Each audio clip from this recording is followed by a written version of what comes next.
કે તમે બધા મજામાં છો, અમે પણ મજામાં છીએ ને આ છે ગોલ્ડી બાપુ ને થઈ ગઈ છે ગુડ મોર્નિંગ. તો તમે જોઈ શકો છો ગુડ મોર્નિંગ. અને હવે આપણે જઈ રહ્યા છીએ કેદારનાથથી નીકળ્યા હતા એટલે પગે એટલા દુખતા હતા, તબિયત પણ બધાની એટલી ખરાબ હતી કે જેથી કરીને હું વિડીયોમાં બીજું લઈ જ નથી શક્યો.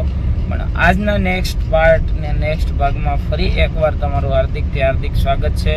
કેદારનાથનો આપણો સફર હતો એ હાલ પૂરો થઈ ગયો છે અને આપણે ત્યાંથી રિટર્ન થયા દિલ્હીથી હવે આપણે આગ્રાવાળો રોડ પકડ્યો છે. તો પહેલાં આપણે જઈશું ગોકુળ મથુરા અને પછી ત્યાંથી આગળ જેનું આપણું આવતું હશે એ લેશું. પણ હવે આપણે વૃંદાવન જઈએ છીએ, ગોકુળ અને મથુરા જ્યાં કૃષ્ણ ભગવાનની જન્મભૂમિ છે, જન્મ સ્થળ છે.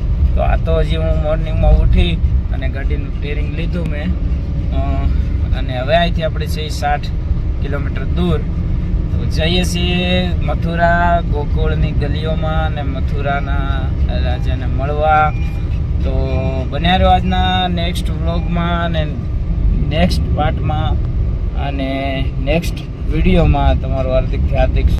તો જોઈ શકો છો મિત્રો, આ છે આપણો મથુરા, વૃંદાવન અને ગોકુળ જવા ગોવર્ધન જવા તરફનો રસ્તો.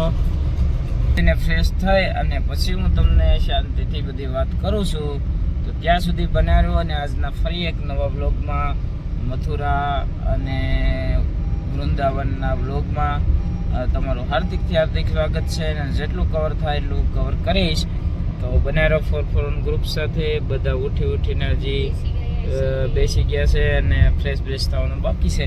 તો જઈએ છીએ આપણે ત્યાં હોટલની સુવિધા કે પછી કોઈ આપણું મિત્ર કે ત્યાં મળી જશે તો એ પ્રમાણે આપણે નાહી ધોઈને ફ્રેશ થઈશું. આજે છે મંગળવાર એટલે હશે ઉપવાસ, નથી નાસ્તો કે નથી જમવાનું. સાંજે 7 પછી આપણે જમશું, ચા પાણી લેશું, પણ એ પણ હું તમને બતાવું છું. ત્યાં સુધી બન્યા રહ્યો ફોરફોરન ગ્રુપ સાથે. આ છે ગોલ્ડી બાપુ. જય શ્રી કૃષ્ણ, જય માતાજી.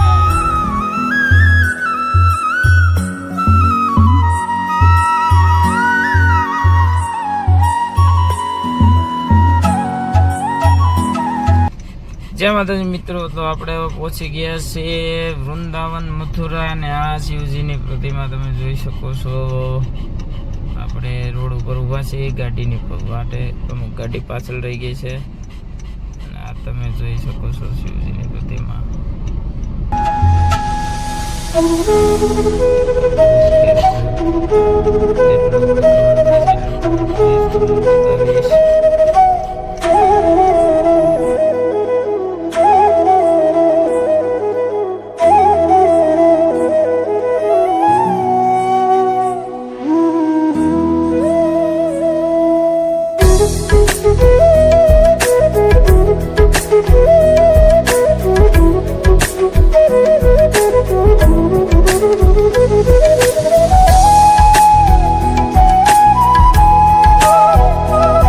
જોઈ શકો છો મિત્રો, આપણે આવી ગયા છીએ કૃષ્ણ ભગવાનની જન્મભૂમિ, જન્મ સ્થળ ઉપર. અને આ એ પાવન ધરતી, આ છે ગેટ. અહીંથી આપણે એન્ટ્રી કરવાની છે. પહેલા ગાડી પાર્ક કરી આવી.